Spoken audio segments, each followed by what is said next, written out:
इसमें हम criteria select कर रहे होंगे कि हमने एनुअल है तो किस मंथ में मंथ साथ दे रहे होंगे,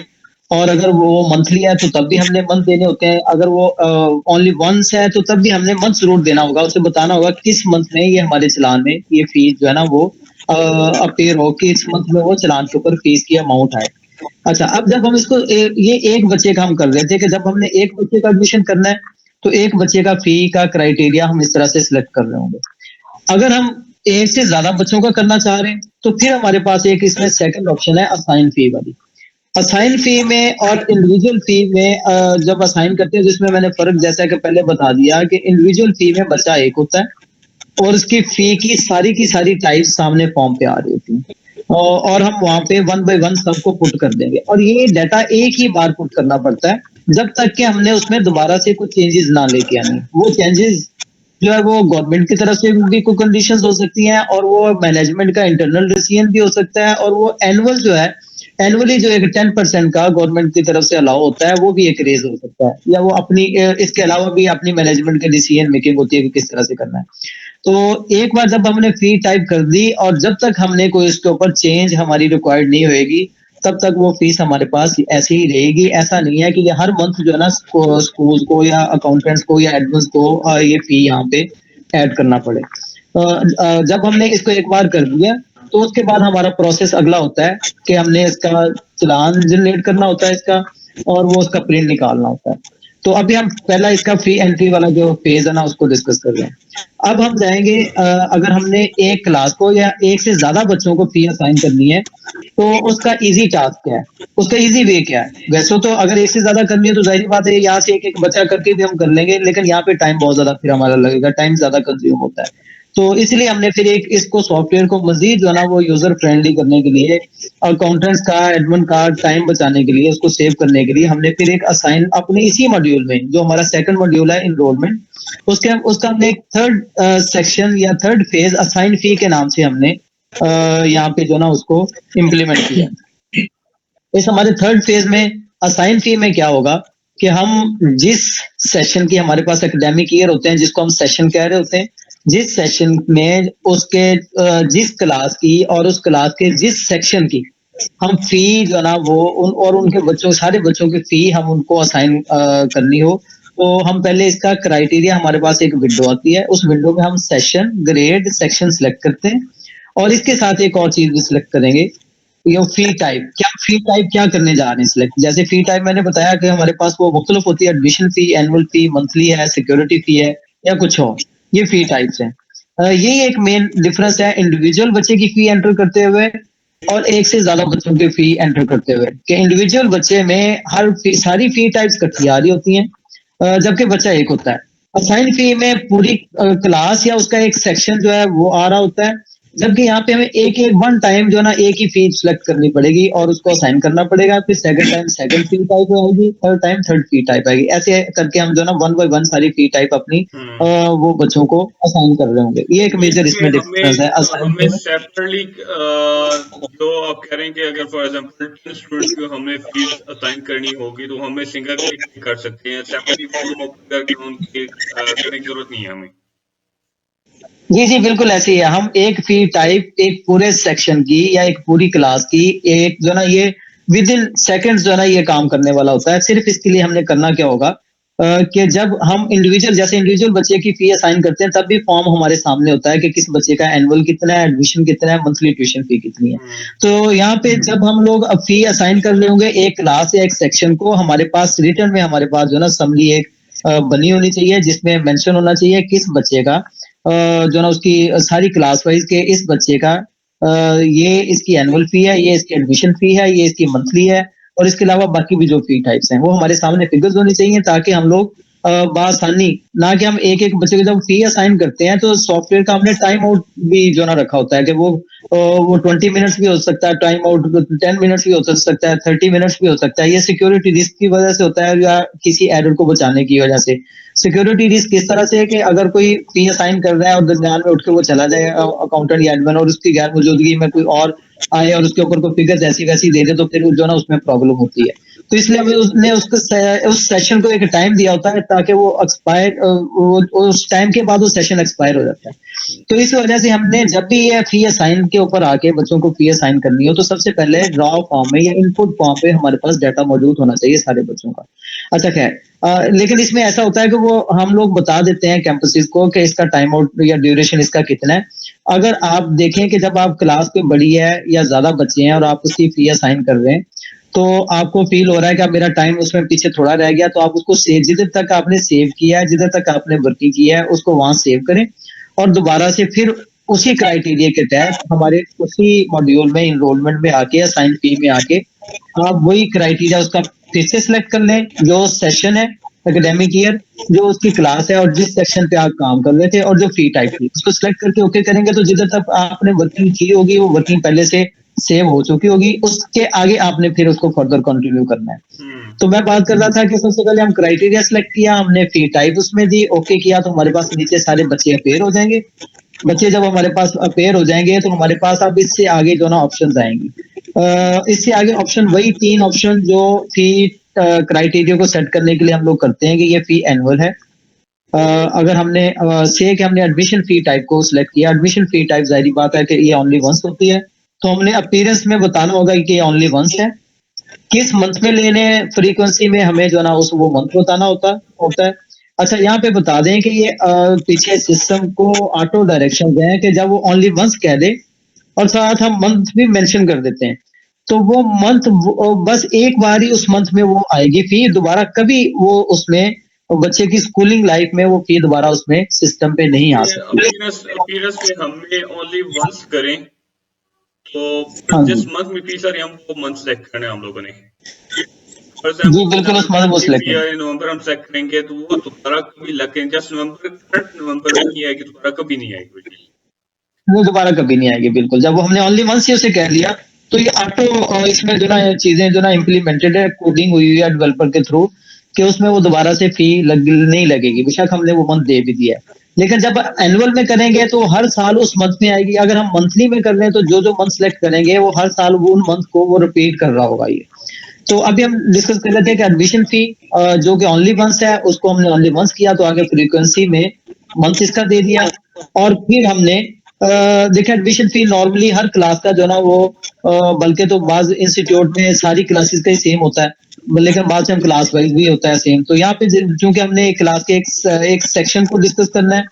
तो हमें पता होता है कि उसकी स्टैंडर्ड हमारे पास एडमिशन फीस जो है ना क्या है, वो हमने अमाउंट का एक टैब हमारे पास बना होगा, उस पे हमने वो अमाउंट लिखनी है और मार काल करेंगे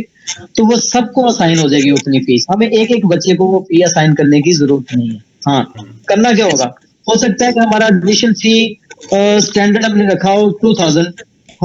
हर स्टूडेंट से हमने लेना है, लेकिन हम किसी से 1000 चार्ज कर रहे हैं, किसी को हम 500 चार्ज कर रहे हैं, किसी को 1500 चार्ज कर रहे हैं। मैं इतने बॉटम लेवल पे जाके डिस्कस इसलिए कर रहा हूँ कि स्कूलिंग में ये सारे मामला जो है ना वो आ रहे होते हैं ताकि किसी जगह पे भी कोई कमी ना रह जाए और हर जो भी हम जो वीडियो हम शेयर कर रहे हैं इसको सुनने के बाद जो हम डिस्कशन कर रहे हैं ताकि उनको इस सॉफ्टवेयर को, इस प्लेटफॉर्म को यूज करने में और ज्यादा आसानी हो जाए और उनके हर क्वेश्चन जो है ना वो हमारी इस डिस्कशन में क्लियर होते जाए। अच्छा, तो जब वो हम फी अमाउंट लिख के उसको मार्क आउट करेंगे तो वो उसके अमाउंट जो है ना वो सारी उसकी हर बच्चे के सामने खुद से वो सबकी अमाउंट जो है ना वो 1 क्लिक पे चली जाएंगी। अब हमने जिस बच्चे से जितना लेना है तो जो उसका डिस्काउंट है उसको डिस्काउंट वाले ऑप्शन में डाल दें हम लोग। तो और जो एक नेम के ऊपर जो है ना इसका हम जो है ना वो चेक मार्क लगा देंगे, सिलेक्ट कर देंगे सारे बच्चों को। अच्छा, हम ये भी कर सकते हैं कि बच्चा जब हम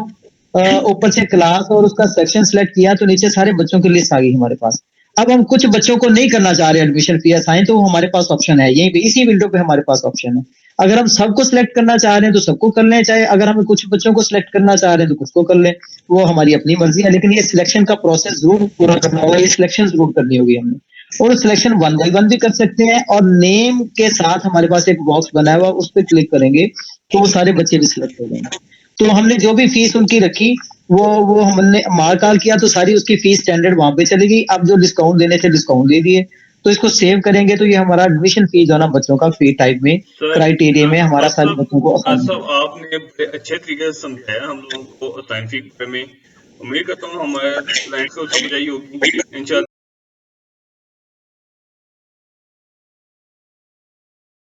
आप सब पर सलामती हो। उम्मीद करते हैं आप खैरियत से होंगे और अल्लाह आपकी हर नेक ख्वाहिश को पूरा करे। आप इस वक्त देख रहे हैं हमारा यूट्यूब चैनल ERP वर्ल्ड।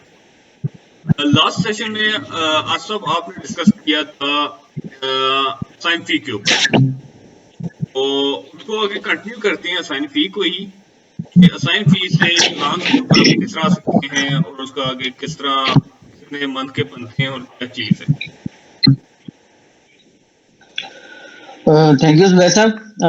हम अपने जैसा कि आपने बताया कि हम लास्ट सेशन हमारा असाइन फी के ऊपर ही था, तो हम इसी को आगे कंटिन्यू कर रहे हैं। असाइन फी में मैं थोड़ा सा बताता चलूं कि असाइन फी का मॉड्यूल मैंने जैसा कि पहले बताया कि जब हम एक से ज्यादा बच्चों के ऊपर उनके ऊपर फी हम अप्लाई करने जा रहे हो, तो हम फिर असाइन फी वाले मॉड्यूल को यूज करते हैं। लेकिन यहाँ पे एक चीज ध्यान में रखनी होगी कि जब कोई न्यू स्कूल एस्टेब्लिश होता है, उसमें सॉफ्टवेयर हमारा फर्स्ट डे से लगता है, तो ऑफ कोर्स वो असाइन फी वाला मॉड्यूल यूज नहीं कर रहे होंगे, क्योंकि उन्हें एक एक बच्चे का जैसे जो ना उनके पास एडमिशन आएंगे तो एक एक बच्चे का एडमिशन करना होगा और एक एक बच्चे को ही एडमिशन फॉर्म के ऊपर रहते हुए वहीं पे उनको फी को एंटर करना पड़ेगी। हाँ, वहाँ पे वो इस तरह से जरूर कर सकते हैं कि अगर वो जो ना कोई 10-15 दिन 20 दिन जो ना वो बच्चों की फी ऐड नहीं करते, बच्चों को एडमिशन करते जा रहे हैं और वो फिर जाके अपने सारे बच्चों को फी असाइन करना चाह रहे हैं, तो वो वहां पे इस ऑप्शन को यूज कर सकते हैं। अदरवाइज न्यू स्कूल को एक एक करके ही उसके एडमिशन फॉर्म के ऊपर अपडेट करना होगी। अच्छा, ये सेकंड इसका बेनिफिट क्या है कि जब हर साल एनुअल इंक्रीमेंट आप इसमें कर रहे होंगे तो जाहिर बात है क्लासेस बड़ी हो रही होती हैं, क्लासेस ज्यादा होती हैं, उसमें बच्चे भी ज्यादा होते हैं, तो अब 1 बाय 1 एडमिशन फॉर्म पे जाके बच्चे का उसकी हर फी टाइप को ऐड करना, एडिट करना, उसको रेज करना, ये एक बड़ा जो ना लॉन्ग प्रोसेस हो जाता है, बहुत टाइम कंज्यूमिंग हो जाता है। इस वजह से हमने फिर असाइन फी को यहाँ पे हम इस सेक्शन को लेके आए ताकि एक इजी वे में और अपने टाइम को बचाते हुए मिनिमम टाइम में अपनी फी को सारी क्लासेस को वो असाइन किया जाए। तो अब हम यहाँ तक हमने अपनी फी असाइन को डिस्कस कर लिया। सबसे पहले था कि एडमिशन कैसे करना है। 1 बाय 1 होता है एडमिशन, ऑफ कोर्स इंक्वायरी के थ्रू भी होता है और डायरेक्ट एडमिशन में जाके भी होता है। सेकंड, उसमें फी हम कैसे उसको अपडेट करनी है, वो एक एक बच्चे के फॉर्म पे जाके भी अपडेट होती है और एक से ज्यादा बच्चों का मसला हो या पहले से स्कूल बना हुआ हो और उसने इस सॉफ्टवेयर पे आना है, तो उसके पास बच्चे वो ज्यादा है फी असाइन करने वाले, तो असाइन फी वाले सेक्शन को हमारे इनरोलमेंट वाले मॉड्यूल में वो यूज करते हुए अपने आप को वो फी बच्चों को असाइन कर सकता है। अब इसके बाद अफकोर्स फी जो फी का हमारा जो चैप्टर डिस्कस होएगा वो ये है कि बच्चों के चालान कैसे बने। यहाँ तक तो ठीक है, हमने सिस्टम को बता दिया कि इन बच्चों की ये फी टाइप्स हैं, जिसको हम कहते हैं एडमिशन फी है, एनुअल है या मंथली है या प्रोस्पेक्टस है या रजिस्ट्रेशन फी है। और ये फी टाइप्स हमने बता दी, उसमें अमाउंट हमने एंटर कर दी, डाटा कर दिया। अब हमें बच्चों के जाहिर बात है उनके चालान सही होंगे कि वो चालान बन जाए, तो उनको बनाने के लिए फिर हमारे पास जो मॉड्यूल्स हैं उसमें एक बिलिंग का सेपरेट हमने मॉड्यूल रखा हुआ है। उस बिलिंग के मॉड्यूल में हम जाएंगे, उसमें 2 पार्ट हैं। एक है फी इनवॉइस का जिसको हम चालान भी कहते हैं, एक उसमें है फी रिसीट्स का। तो सबसे पहले हम फी इनवॉइस बनाएंगे बच्चे की या चालान बनाएंगे, और ये वाला प्रोसेस भी जैसे हमने बच्चे का फी एंटर की सिर्फ 1 टाइम होता है जब तक कि उसमें कुछ चेंज ना हो, इसी तरह उसके इनवॉइस बनाने का जो है प्रोसेस ये भी 1 टाइम ही होता है। एक एकेडमिक ईयर में 1 साल के लिए ये 1 टाइम ही होता है जब तक कि किसी में हमें चेंज ना रिक्वायर्ड हो। तो इसमें हम फी इनवॉइस में जब हम इस टैब को प्रेस करेंगे तो इसमें हमारे पास मेन हमारे पास 4 ऑप्शंस आ जाती हैं। सबसे पहले है कि ऐड सिंगल इनवॉइस, और सेकंड नंबर पे है add multiple invoices, third number पे है एडेड मंथली फी और फोर्थ नंबर पे है एडेड इनवॉइस डेट्स। अब ये चारों ऑप्शन वाले कर लेते हैं। तो जब हम एक बच्चे को यहाँ पे उसका एडमिशन कर रहे होंगे अपने इनरोलमेंट वाले मॉड्यूल से एडमिशंस में जाके, तो हम फिर उसकी चालान या उसकी फी इनवॉइस भी ऐड सिंगल इनवॉइस के थ्रू बना रहे होंगे। अगर हम एक से ज्यादा बच्चों का चालान बनाने जा रहे हैं तो फिर हम उसको ऐड मल्टीपल इनवॉइस जो ना वो वाली ऑप्शन यूज करेंगे। अच्छा, इनको बनाने के बाद अगर हमने उसमें कोई चेंज करनी है, एडिट करनी है, तो एडिट मंथली फी वाला ऑप्शन हम लोग है ना वो उसमें जो ना उसमें जाके उसमें चेंज कर रहे होंगे, एडिट करके, तो उसमें जो भी हमारी चेंजेस रिक्वायर्ड होंगी तो वो हम वहाँ पे चेंजेस उसकी सिस्टम को बता रही होंगे। अच्छा, फोर्थ ऑप्शन पे है कि इनवॉइस की डेट्स हैं। वो डेट उसका पर्पस ये होता है कि जैसे हम ड्यू डेट को रख लेते हैं इनवाइस की, कि हमारे इस जो फी चालान बच्चों की है वो ड्यू डेट उसकी 10th ऑफ एवरी मंथ या उसकी 5th ऑफ एवरी मंथ है, वो हमने ड्यू डेट रखी होती है। जिस तरह हमारे नॉर्मली यूटिलिटी बिल के ऊपर ड्यू डेट आती है कि इस डेट तक हमने जो ना ये वाली सबमिट करवानी है। ये एक पेरेंट्स के लिए अलार्मिंग भी होती है। इसमें हम लोग जो ना मुख्तलिफ स्कूल जो है ना वो फाइन के ऑप्शन भी यूज करते हैं। हम आगे जाके फाइन को भी डिस्कस कर रहे होंगे। फाइन भी हमारे पास उसमें 3 और 4 टाइप्स में हमारे पास फाइन आ रहा होता है, जिसमें हम भी कर सकते हैं केस ड्यू डेट के बाद इतना फाइन है, और पर डे के हिसाब से भी हम बच्चे को फाइन रख सकते हैं। ऑप्शन जो है फाइन की आ रहा है। तो यहाँ पे हम लोग जो है वो सबसे पहले जब एक बच्चे को हम एक एक बच्चे को इनरोल कर रहे हैं, उसका एडमिशन कर रहे हैं, उसकी फी टाइप हमने सारी समझा दी, तो अब उस बच्चे की हम सिंगल इनवाइस के थ्रू उसकी इनवाइस हम लोग जनरेट कर रहे होंगे, वो हम डायरेक्शन सिस्टम को बता रहे होंगे। तो जब हम ऐड सिंगल पे क्लिक करेंगे तो हमारे पास ऑप्शन आ जाएगी कि हम बच्चे को यहाँ पे बच्चे को सर्च करके लेके आए जिस बच्चे की हम इनवाइस बनाने जा रहे हैं। चूंकि हमने पहले बच्चे का एडमिशन कर लिया है, जाहिर बात है उसका नाम भी मौजूद है, उसका कोई एडमिशन नंबर भी मौजूद है, तो हम दोनों तरीकों से बच्चों को सर्च कर सकते हैं, उसके एडमिशन नंबर या रोल नंबर के थ्रू भी और उसके नाम के थ्रू भी सर्च करके। तो हम उसको जैसे उस बच्चे के ऊपर ओके करेंगे और उसको सर्च करेंगे तो उस बच्चे का सारा डाटा उस फॉर्म पे जो हम इनवाइस बनाने जा रहे हैं उसमें आ रहा होता है कि ये बच्चा कौन सा है, इसकी क्लास कौन सी है, इसका सेशन कौन सा है, एकेडमिक ईयर कौन सा है, इसका जो है सेक्शन कौन सा, ये सारी इंफॉर्मेशन ऊपर आ जाती है। ये ऑटो होती है। जब हम बच्चे को उसका एडमिशन नंबर या रोल नंबर या उसके नाम से सर्च कर लेते हैं तो ये सारी इंफॉर्मेशन ऑटो उस फॉर्म के ऊपर अपेयर हो जाती है। इसके बाद हमारा करने वाला काम क्या होगा, हमने due date of each month उस बच्चे की वो हमने देनी है, क्राइटेरिया सेट करना है, और हमने सिस्टम को ये बताना है कि हमने किस मंथ से अपना फी का जो हम इनवाइस या फी बिल्स बना रहे हैं, चालान बना रहे हैं, किस मंथ से उस बच्चे की वो फी जो है ना उस चालान के ऊपर फर्ज करें बच्चा हमारा सेशन स्टार्ट है, उसके बाद बच्चे तो स्कूलिंग में आ रहे होते हैं, वो उनका फिक्स नहीं होता, कोई एक ही मंथ उनका फिक्स नहीं है कि एक उनका सारा एडमिशन हो जाना है, वो चल रहे होते हैं कॉन्टिन्यूसली। ये कॉन्टिन्यूसली ये प्रैक्टिस जो है ये सारा साल चलती रहती है। तो हम लोग फिर सिस्टम को बताते हैं, जैसे हम अगर बात करें आज हम नवंबर में बैठे हुए हैं, तो बच्चा एडमिशन शायद नवंबर में आ गया, नवंबर की लास्ट डेट चल रही है, लेकिन हम उससे फी लेना चाहते हैं दिसंबर की। तो यहाँ पे उसका फिर हम इनवाइस स्टार्ट डेट जो उसको कहेंगे, सिस्टम को बताएंगे कि दिसंबर में हमने जो ना इसकी फी लेनी है, तो दिसंबर की फी ही उसके इनवाइस के ऊपर अपीयर हो, तो यहाँ पे हम उसको स्टार्ट डेट बता देते हैं। जो इनवाइस टिल डेट की एक आगे ऑप्शन सेकंड टैब हमारे पास, थर्ड टैब जो आ रहा है उस टैब में इनवाइस टिल डेट की कब तक की इनवाइस बननी चाहिए। तो ये सिस्टम को हमने ऑटो डायरेक्शन दी हुई है कि जब तक हमारा एकेडमिक ईयर होता है, साल होता है, जिसको हम कहते हैं कि बच्चे की क्लास कब स्टार्ट हुई है और उसके एग्जाम कब होने हैं, तो इस ड्यूरेशन को हमने एकेडमिक ईयर का या सेशन का नाम दिया होता है। तो वो हमने पहले ऑटो सेट किया होता है, तो जो उसका एंड मंथ होगा उस क्लास का, उस सेशन का, उस एकेडमिक ईयर का, वहां तक ये इनवाइसेस जो ना ऑटो इसकी ओनली वन टाइम जो हमारी ये प्रैक्टिस करने के बाद वो इनवाइसेस सारी की सारी जनरेट कर देगा। तो हमने इसमें ड्यू डेट दे दी बच्चे की, इनवाइस स्टार्ट डेट बता दी कि किस मंथ से हम चाह रहे हैं बच्चे से फीस लेनी, invoice till date auto system देगा। ये देने के बाद हम इसको, हमारे पास बच्चे नीचे लिस्ट आ रही है, तो उसको हम बच्चे अगर हम सारे बच्चों की वो इनवाइसेस जनरेट करना चाह रहे हैं तो सब ठीक कर लें। अगर हम वो एक वन क्लिक पे सारे बच्चे सिलेक्ट हो जाएंगे। अगर हम उसमें से कुछ बच्चे मिसिंग करना चाह रहे हैं तो हम उसको कुछ बच्चे उसमें जो ना वो उनको अनचेक कर दें, तो करने के बाद हम इसको सेव कर देंगे, तो ये हमारी बच्चे की एक ही जो ना इनवाइस जनरेट हो जाएगी यहाँ पे। अच्छा,